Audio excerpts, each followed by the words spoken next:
prenais la grand-mère et j'ai fait la connaissance de Mounia.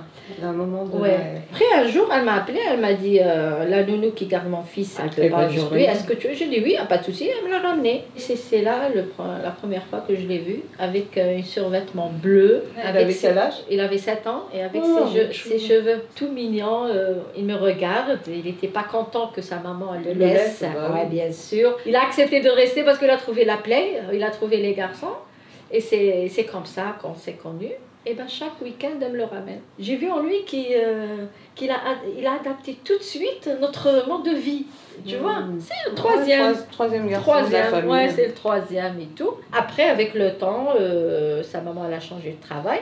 Et avec le temps, on se croise soit au marché, soit dans les bus. Et c'est là que je l'ai vu. Il a grandi, il a changé. Et après, Mounia, elle m'a dit, t'as vu comment il a grandi? Je dis, ouais. Et les bêtises? Elle me dit, ouais, les bêtises, ils sont toujours là, les bêtises. Mais les bêtises qu'on parle, c'est il fait la gueule, il fait ses caprices. Ah oui, c'est ça, dans ce sens-là. Mais franchement... La vérité, c'est un jeune qui, même s'il a fait des erreurs, c'est les erreurs comme tous les jeunes. Là, on va pas tarder. Hein. Oui, parce que ça... C'est à quelle heure là? Là, il est 13h22, c'est ça, 14h. On va aller comme ça, on fait ça pour ton chemin. Allez, viens. Tu vois la tour là-bas? C'est là-bas le vieux pont et c'est là-bas qu'il habite Naïl le pauvre.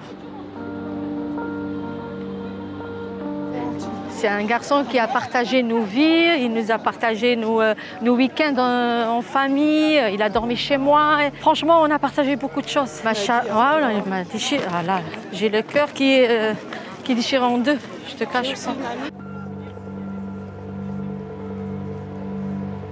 Ah, la maman, elle est en haut, Mounia. Okay. La maman de Naïl. Il y a du monde fou. Hein. Tu es où, toi? Tu es en vélo? Eh bien, c'est pas la peine, l'islam, tout est fermé.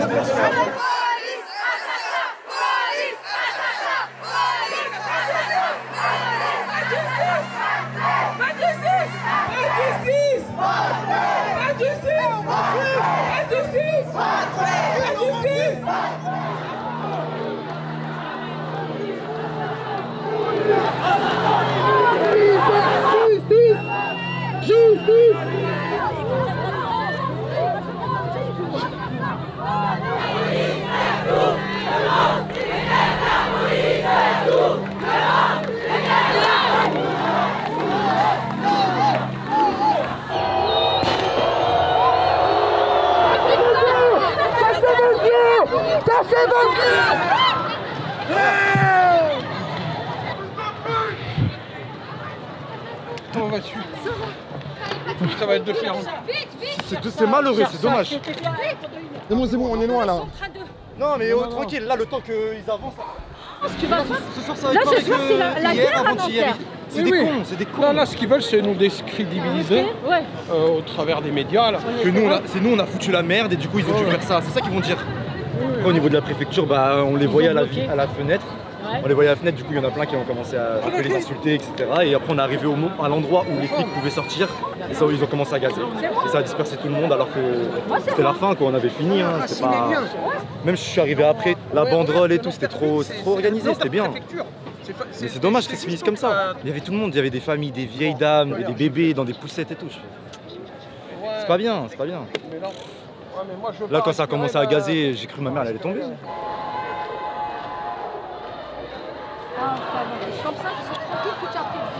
La police a commencé à avancer, après ils ont dit cassez-vous, cassez-vous, ils sont retournés derrière. Ils ont remis le gaz par contre, hein. Faut bouger. Bisous.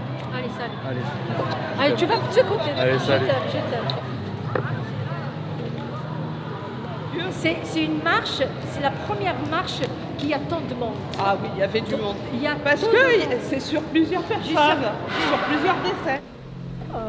Et vous êtes restés jusqu'à qu'ils nous ont jeté la crémogène? Moi, une fois que c'est parti, mais après, ils étaient devant la préfecture de l'autre côté. C'est ça, moi, quand j'ai grandi ici, à l'époque, quand mes frères rentraient de boîte, ils rentraient déformés et dévisagés par les coups de la police à l'époque. C'était pire. Ça veut dire que ça n'a rien changé. En fait, ça n'a rien changé. Aujourd'hui, c'est des balles. C'est ça qui a évolué. C'est la police qui provoque. En arrivant au point où il était tué, ils ont commencé à nous jeter lacrymogène.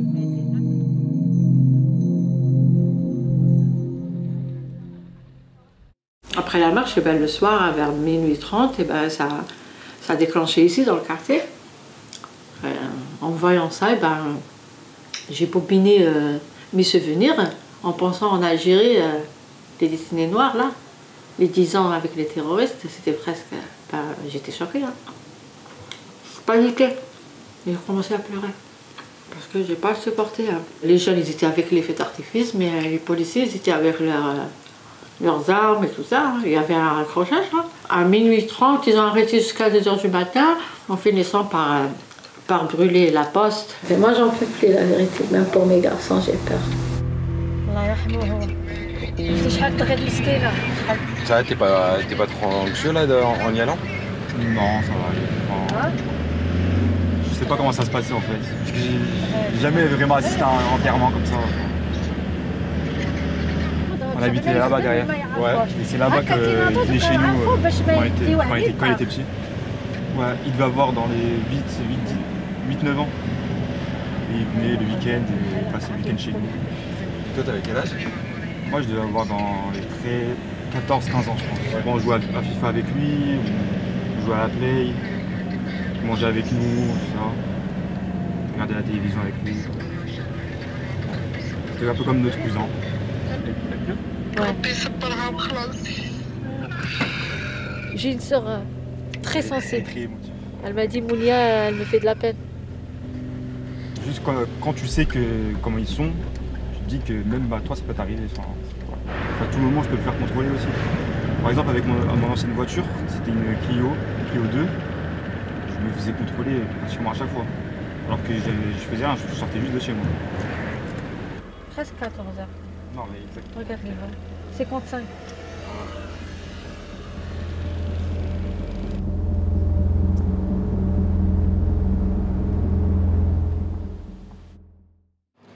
Ah, c'était très émouvant.